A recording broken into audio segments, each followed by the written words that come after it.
জাতীয় নাগরিক পার্টি মুক্ত গণমাধ্যমের পক্ষে বিশ্বাস করে। মালিকানা একটি কর্পোরেট মালিকানায় কতটি পত্রিকা থাকতে পারবে সে বিষয়ে আমাদের নীতি সুস্পষ্ট নীতিমালা প্রয়োজন।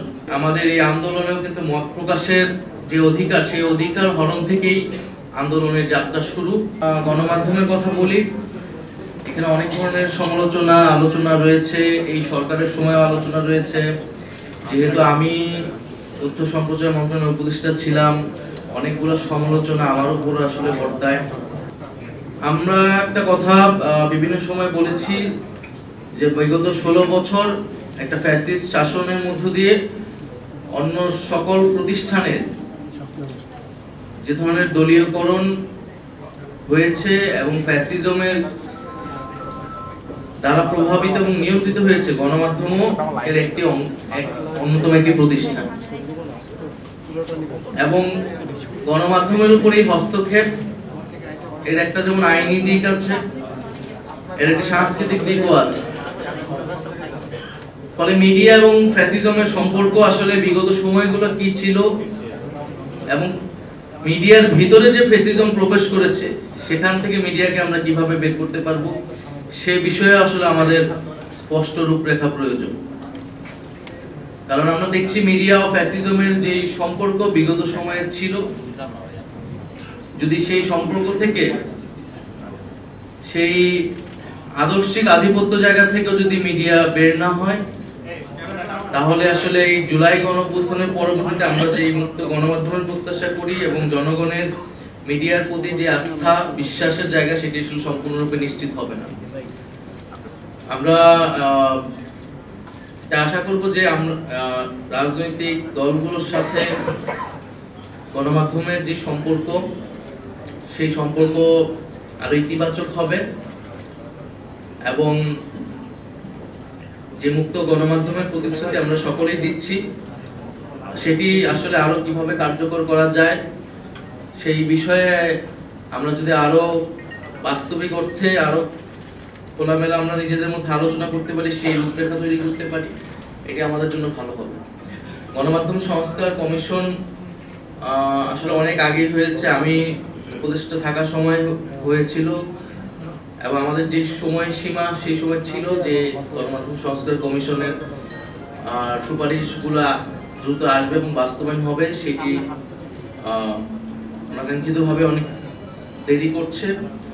আমি মনে করি যে সেটি দ্রুত হওয়া উচিত, কারণ সেই সংস্কারের রূপরেখাগুলো আসলে এবং বাস্তবায়ন হওয়া শুরু করলে আমরা আসলে বলতে পারবো যে জুলাই গণঅভ্যুত্থানের পরে আসলে গণমাধ্যমের পরিবর্তনটা দৃশ্যমান হচ্ছে। গণমাধ্যমে যেই মালিকানার বিষয়টা আসছে, আমরা এটা সমর্থন করি যে মালিকানার বিষয়টা সুস্পষ্ট হওয়া উচিত। আর বিভিন্ন কর্পোরেট মালিকানা কোনো একটি গোষ্ঠী বা বিভিন্ন কায়েমি স্বার্থে গণমাধ্যমকে ব্যবহার করার সুযোগ পায়। ফলে গণমাধ্যমগুলো জনগণের কথা না বলে বিশেষ রাজনৈতিক উদ্দেশ্য অনেক সময় ধারণ করে। সে জায়গায় রাজনৈতিক দলগুলোকে যেরকম তাদের অর্থনৈতিক স্বচ্ছতার জন্য এই সময়ে অ্যাকাউন্টেবল করা হচ্ছে, আমাদেরকে অ্যাকাউন্টেবল করা হচ্ছে, একইভাবে মিডিয়ার যে আয়ের গণমাধ্যমে যে বিনিয়োগের উৎস, মালিকানা একটি কর্পোরেট মালিকানায় কতটি পত্রিকা থাকতে পারবে সে বিষয়ে আমাদের নীতি সুস্পষ্ট নীতিমালা প্রয়োজন। এবং বিগত 16 বছরে বিশেষত ইলেকট্রনিক মিডিয়ার ক্ষেত্রে মিডিয়ার বিকাশটা বিগত 16 বছরে হয়েছে এবং প্রচুর ইলেকট্রনিক মিডিয়া ছাড়পত্র পেয়েছে, লাইসেন্স পেয়েছে, সেটারও আসলে নীতিমালা প্রয়োজন। এবং সেই সময়ে যে উদ্দেশ্য থেকে বা যেই ধরনের ব্যবস্থাপনায় মিডিয়াগুলো তৈরি করা হয়েছিল, অভ্যুত্থান পরবর্তী সময়ে আসলে তাদের কি সেই মিডিয়াগুলো বিষয়ে আসলে কোনো ধরনের নীতি আসেনি। তো জাতীয় নাগরিক পার্টি মুক্ত গণমাধ্যমের পক্ষে বিশ্বাস করে এবং আমরা বিশ্বাস করি যে গণতন্ত্র চর্চার জন্য, মানুষের মত প্রকাশের স্বাধীনতার জন্য মুক্ত গণমাধ্যম একটি অতি গুরুত্বপূর্ণ মানদণ্ড। ফলে আমাদের এই আন্দোলনেও কিন্তু মত প্রকাশের যে অধিকার সেই অধিকার হরণ থেকেই এই আন্দোলনের যাত্রা শুরু।